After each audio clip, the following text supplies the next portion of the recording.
Houston, we have hoops. You are Locked On Cougs, your daily podcast on the Houston Cougars, part of the Locked On Podcast Network, your team every day.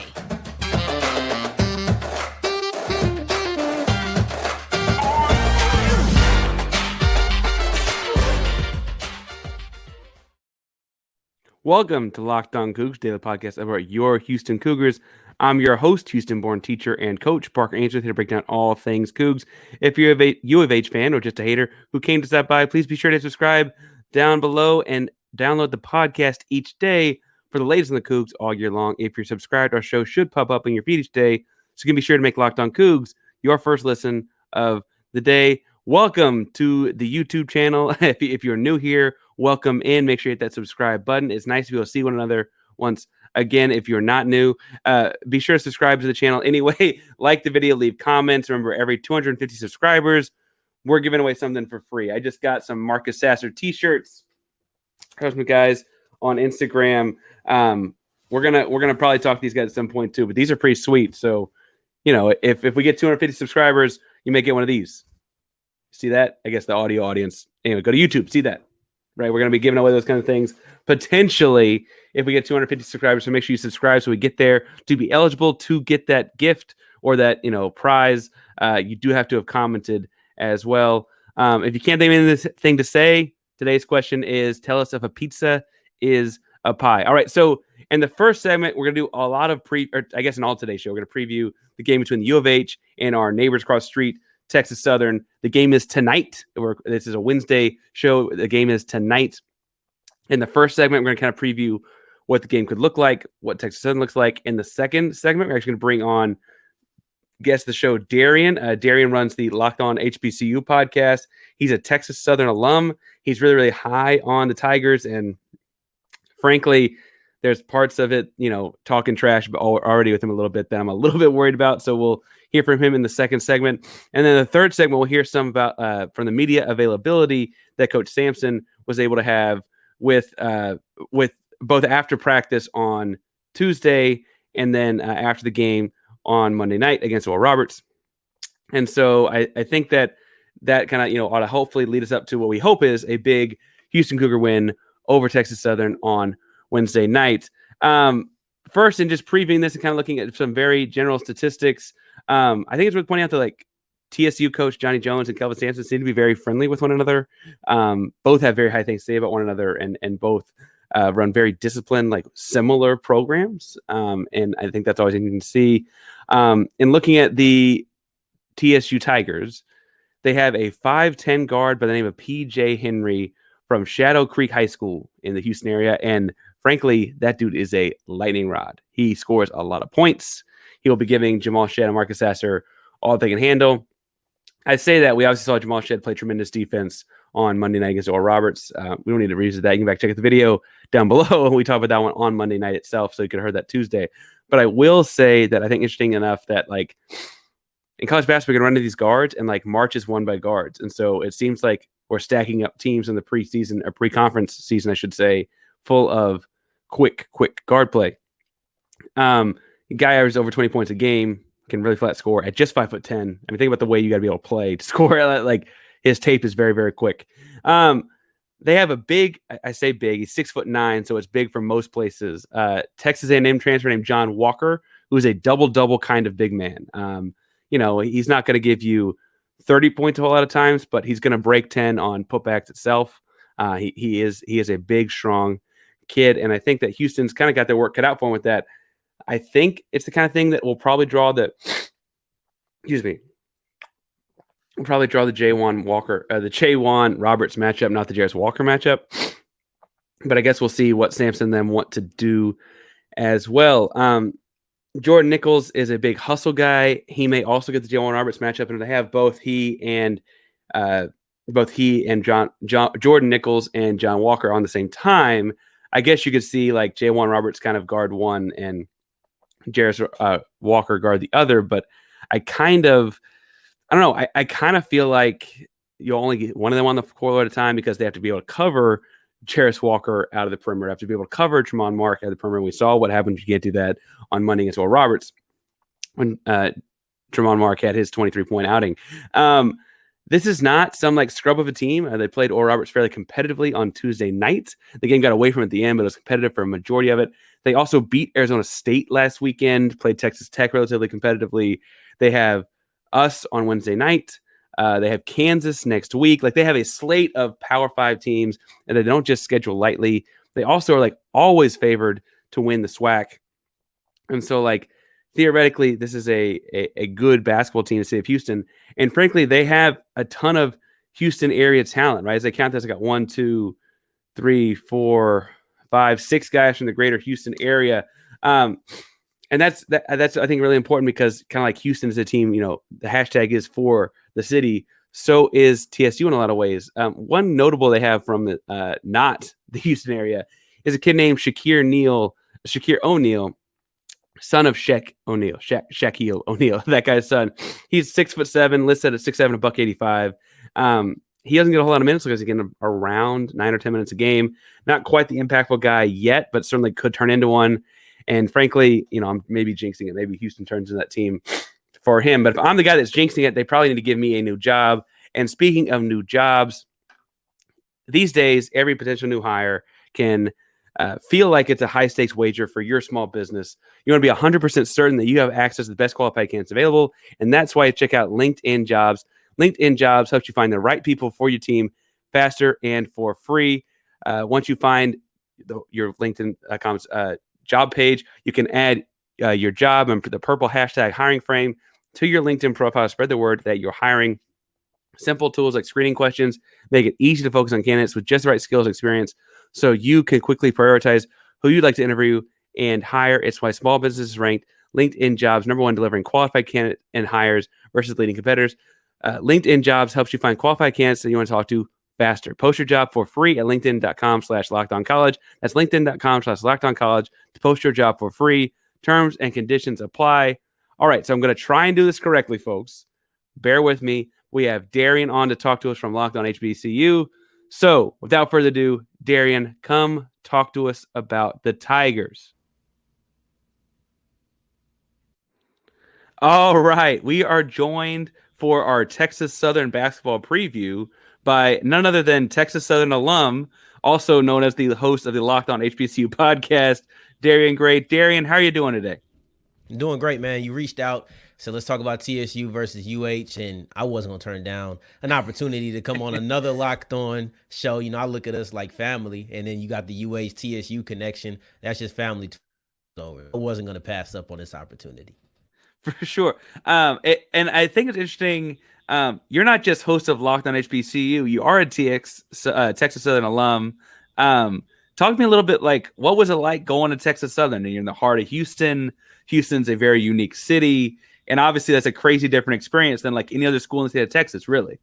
Yeah, it's interesting because, first off, you have Houston and everything that it brings, right? So you can go a bunch of different routes. You can get into a whole bunch of different types of things. I personally was a homebody, right? I personally just like chilling.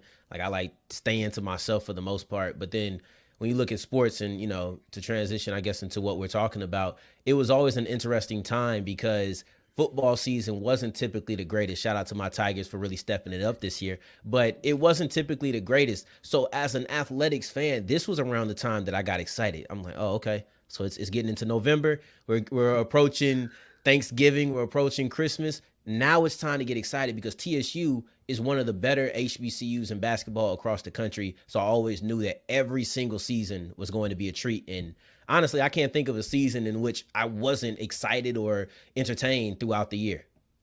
Well, and you obviously have like some tie to Texas Southern that makes it, I'm sure, a little bit special in your heart. You host Locked On HBCU. We mentioned in pre-pod, that's a lot of teams to cover. What all are you looking at in Locked On HBCU? Because we don't just do like, hey, Parker, go do Locked On 30 schools. It's fun. It's a challenge. It's entertaining. Like, you know, when you're growing up and you have your schools, you pay attention to your schools, you know, and you might pay attention to the that your schools are in. So, you know, just objectively, I wasn't paying as much attention to the Division II HBCUs when I was in school. I'm a SWAC guy. I was paying attention to that. But through this, it's a learning experience. I get to learn more about these schools. I get to cover these schools. And I find myself finding an affinity for some of these schools because it's like you cover them all the time. And when you see them succeed, it becomes hard not to root for them. You know, like North Carolina A&T. I don't have to play the Aggies in football at all. They never once crossed Texas Southern. So when they don't cross the path, it's be to root for their running back who has 9 straight games. It becomes to start rooting and gravitating to some of these teams because, you know, I'm heavy on family. And when you look at the HBCU community, essentially it's a bunch of different households. So yes, I'm covering 30 different households and I might not have lived in every single one, but at the end of the day, when it's Thanksgiving, when it's, you know, family reunion time, everybody comes together because they are still a family. I like that 30 different households in the same family. It's actually a really, really strong metaphor. You got to have a little favoritism as you cover this. Have you ever been called out for that before? I got called out for it last week. I ain't gonna lie to you. I got called out for it last week, and he was wrong. But I understand why he would say he was wrong. Yeah, he was wrong. I wasn't playing favorites. It was about Texas Southern possibly having a chance at winning the SWAC West in football. And me rooting for a certain outcome to happen, and that outcome would lead to TSU having a better chance to win the SWAC West. I just wanted the chaos, but he called me out and was like, do you want chaos or do you want TSU to win? And I get where he's coming from, but I'm not afraid to let you know, guys. Y'all see it back here. I have my TSU popcorn can. I have no problem admitting my bias when I'm being biased. So, yeah, I've been called out for it, but sometimes I just admit it, get it out the way. Yeah, I'm biased. Like right now I'm finna be biased. I'm ready to talk trash about UH. You know, so that's what we're here for, man. And it's always fun. I don't think anybody's ever just like, you're overwhelmingly biased. We can't take this take. Nothing like that. It's always been. Gotcha. I think it's interesting. You mentioned, you know, coming on to talk trash but UH, and I'm looking forward to it. Yeah. I think the surprise has already been worn off. Y'all beat Arizona State over the weekend. That's a big time win. Like this is what's going on with the basketball program. Man, listen, you have to understand this is nothing new. It's always going to be impressive.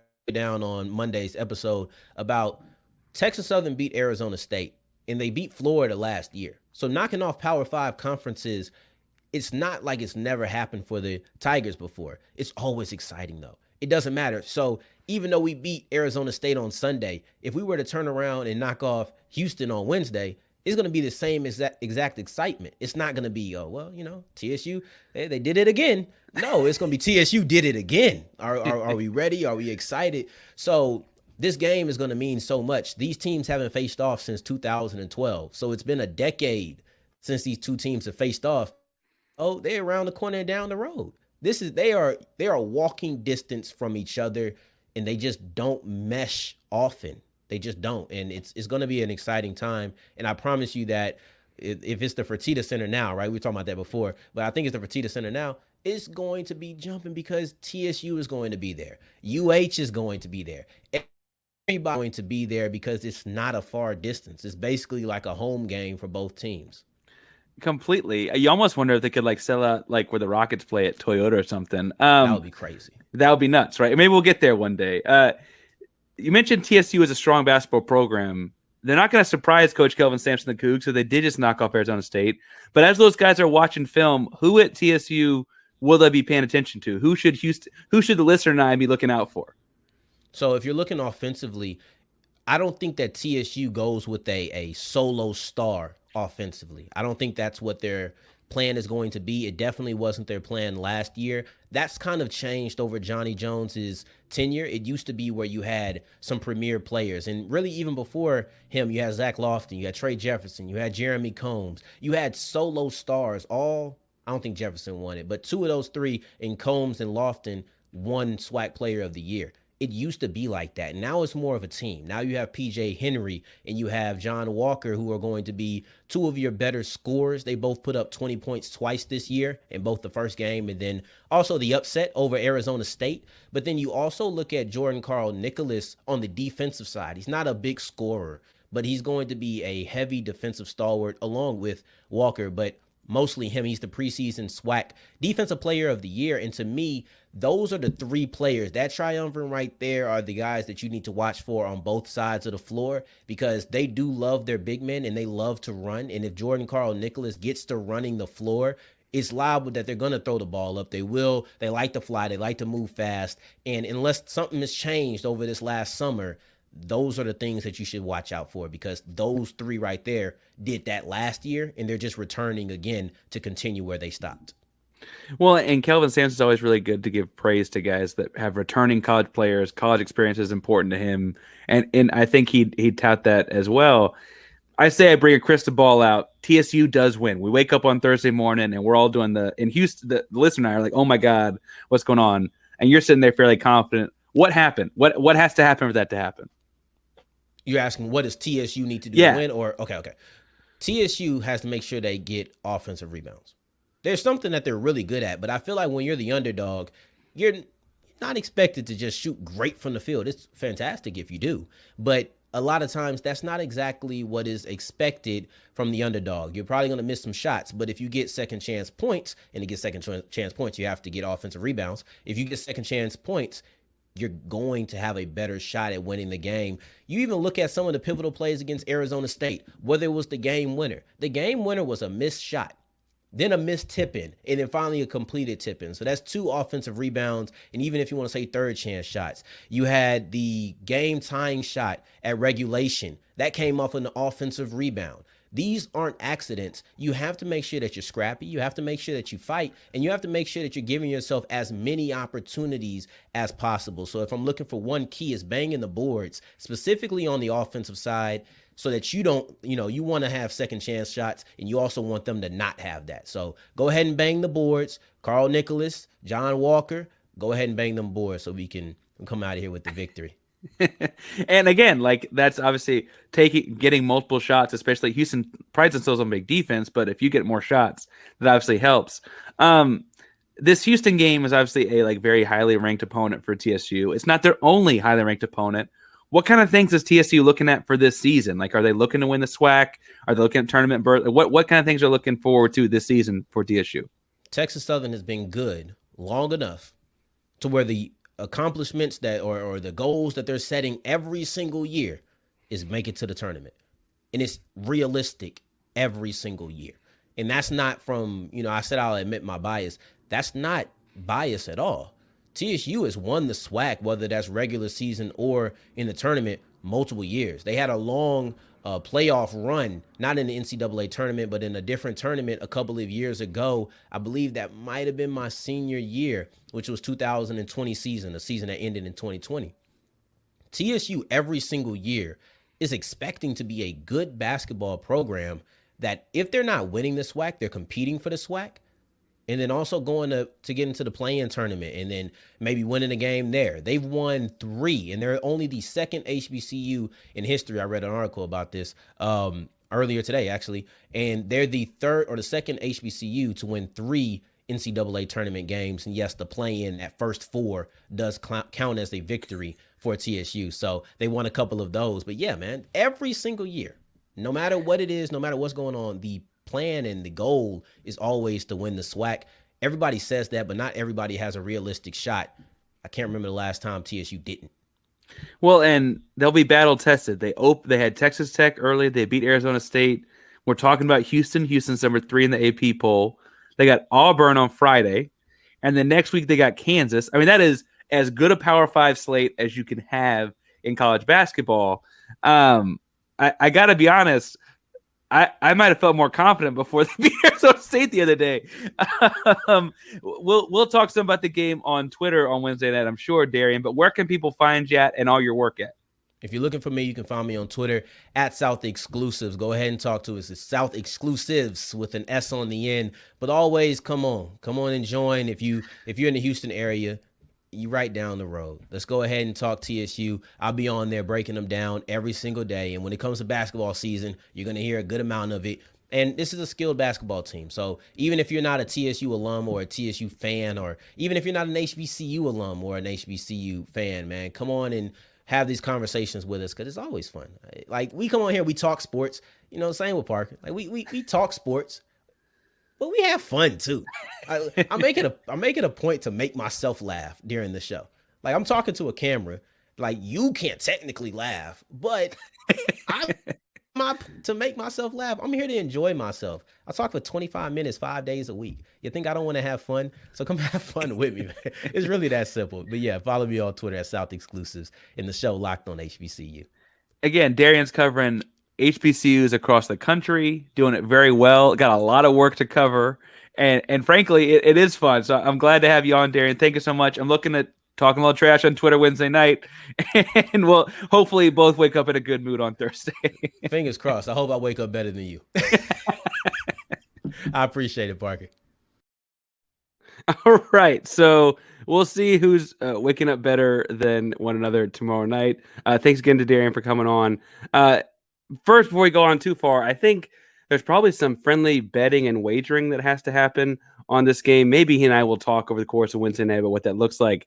But if you're going to be betting and wagering, I'm going to recommend going to betonline.net. Betonline.net is your number one source for sports betting info, stats, news, and analysis. You get the latest odds and trends for every professional and amateur league out there, from football and basketball to soccer and esports. We got it all covered at betonline.net. Now, if you have sports podcasts, you can also find those at betonline.net. It's the fastest and easiest way to get your betting fix. Head on to the website today using your mobile device to learn more. BetOnline is where the game starts. I have to say that I'm not going to be betting with Darrion. Maybe we'll do some Twitter friendliness. The interesting thing to me is that they've got East Carolina favored over Houston by 6.5 points. I think Houston can at least keep it. The Cardiac Cougs will keep it closer than that for sure. I also think that they have the over-under here, the combined total set at 68 points.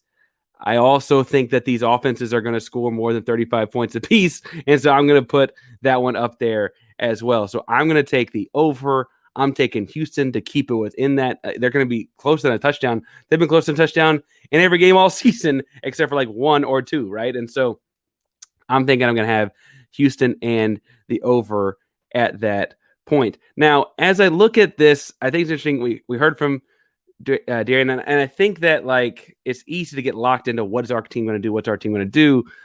I listened to what Kelvin Sampson was saying, and I think it's first interesting that some of this kind of carries over to what he said post Oral Roberts game on Monday. Bluntly, he said it while I was recording Tuesday's show, and so I didn't hear it live that night. But he had crazy high praise for Tramon Mark's work and preparation going into that night. And then he started, expanding that to his whole staff. He said it's not easy being good, but that Tramon Mark has always had a fantastic attitude and is very coachable. And then he kind of insinuated that like he's always had that attitude, but being very coachable is kind of a new thing, and said that Mark has kind of grown into the culture since his first days on campus. And act like that growth happened fairly quickly, but those first couple of days, it act like they might have butted heads a little bit. And I think that's interesting because like we think of the high character guys coach brings in, and I'm not saying that Tramon Mark is not that at all. All indication are he's a fantastic human being, but like these are kids, right? Growing and developing into that U of H culture. And I think that's really, really interesting here, like him very poignantly point out. Also on Monday night, coach was very quick to point out that like JVA Francis had like a great game. And in 16 minutes, he had the 11 points, 11 rebound, double, and was like quick to say he's, quotes, coming. He just like looked at the camera and was like, he's coming. Right. And, I think there was some, hinting about like, Houston's got a really good team. Should go and get like a transfer center because they have two potential pro guards. I think Tramon Mark is going to get paid to play basketball somewhere. Jarris Walker is a top 5-ish pick at least, right? Like depending on how the draft goes, how the season goes. And they didn't go get that center. They stuck with J1 Roberts. They stuck with Reggie Chaney. They stuck with JVA Francis. And like the kind of performance that Francis put on Monday night led Sampson to say things like, we trust our process. Like we had this guy and we're not going to keep him on the bench to go make a transfer happy. We're going to play him. He needs to play ball. He's worked hard. He needs to play ball. And that was really, really interesting to me to hear because, it's just another moment where Sampson is living this culture bit, right? Like he's living what he, what we all like. They sound cliche until it's like, oh no, that's just who Kelvin Sampson is, right? Speaking of trusting his process, on Tuesday after practice, Coach kind of got into his process and talked some about what it looks like, getting ready, playing Monday night and getting ready for a Wednesday night game. And while, Texas Southern or Roberts would probably be first weekend type of opponents, for a school like Houston, if it were to come to the NCAA tournament, he likened it immediately to that, right? Like if you play on a Thursday in the Sweet 16, or I guess on the Sweet 16 probably be a Friday, your Elite Eight game is Sunday, right? Like you don't have a whole lot of time to flip around and get film ready and pass out scouting reports and break it down and show the guys and that kind of stuff. Because you're also getting on the floor, getting shots up. You're also getting the ice tub, getting treatment. Like you're doing all those different things. And bluntly, this week you're also in class, right? Like all of a sudden you got a whole lot of different things pulling you all kind of different directions. And he said this is frankly a good test for that. He mentioned that this is a good way to like get his film crew ready or his film group ready to like have game breakdowns for the kids as they leave the arena Monday night, right? Like the film crew was able to pass out notes based on the breakdowns up to that point as they left Monday night. He didn't directly say if they're going to watch. So Tuesday night, Oral Roberts played Texas Southern. He didn't directly say if they were going to watch that. It does look like Oral Roberts won by like 20 points. Again, close game for a lot of it. Took off at the end. Sorry, excuse me. And I think what's interesting there is that like that practice, play a game, you got about 48 hours to the next one, and like getting that kind of repetition in is really strong because, you know, Houston doesn't see that kind of stuff a lot on their schedule with two strong opponents until they get to tournament time. And so just having the repetition of that is interesting. He also mentioned that like the only difficulty and difference at this point in the season is like having those transfers on your roster, like Texas Southern has a few of, like very suddenly there's not as much film on those guys in the Texas Southern system to pull in and watch. He likened it to like another team trying to prep for Jarris Walker, right? Jarris Walker is going to be like freshman of the year, all everything, and teams know that. But how Sampson wants to use him, like I mentioned, like opening night, I was surprised to use him in floppy like they did. Like those kinds of sets and systems are things that take more time to do. And so I think it'll be interesting to see, like, you know, does a transfer guy, we mentioned the A&M transfer, the big man, like does he show off and like have a few early points that maybe didn't pop on the scouting report because they're using him more like A&M used him, as opposed to how Texas used him in the first couple games or something. So keep an eye out for that for sure. The overarching thing, though, in all of what Sampson said was that he has the utmost respect for Johnny Jones, head coach at TSU. Johnny Jones, coach at TSU for several years now, has won SWAC a bajillion times, as Darrion mentioned.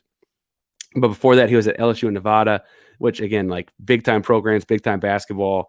And then, you know, I think the other thing is that like he's a great leader of young men. These two teams are two of the most disciplined teams in America. Both teams are like big on culture and big on like we do things our way and you're going to get in or get out kind of thing. And like that's super easy to do until you put together like, oh, they do it while winning. Well, frankly, turning down your 5-star kid sometimes, like Sampson does not take every kid in America. he wants kids that will play and perform his way, right? And so when Johnny Jones gets Kelvin Sampson's stamp of approval, he gets my stamp of approval. Now, we'll be following the game all night Wednesday night. You heard Darren and I talk about like we're talking a little bit of trash back and forth, I'm sure, on Twitter. So you can join in the fun as well and find me on Twitter at Painsworth512, Painsworth 512 on Twitter and Instagram, all your social media handles. And I'll be following the game all night Wednesday night. I'll be talking all things Cougs, Rockets, still living in the Astros glory. We don't want to talk about the Texans too much, but I guess we can if you really, really want to. On Thursday, the episode will be previewing more of the Houston Cougar football team. Again, they play Eastern Carolina this weekend, and we got our work cut out for us. I'm going to show you guys or talk to you guys about how that's going to go on Thursday. And then on Friday, we'll kind of preview that and the University of Houston versus Oregon basketball game of the weekend. Friday will also be featured on Locked On College Basketball. So make sure you set your put that on your radar somewhere. Lots of fun Coug content coming out this week. Again, you can find all of it on my Twitter handle at Painsworth512. Thank you all so much for making Locked On Cougs your first listen of the day. For a second listen, I'm going to recommend Locked On College Basketball. I've been trying to prep for that show, working with Andy, working with Isaac a little bit, and that's a great show, really, really well run. So go ahead and listen to that. There's a bunch of big games on Tuesday night, so some fun stuff for them to get into as well. Some exciting game. I can tell you which one. They'll tell you, but go check out Locked On College Basketball. Again, Locked On Cougs is a proud member of the Locked On Podcast Network. Your team every day. Go Cougs.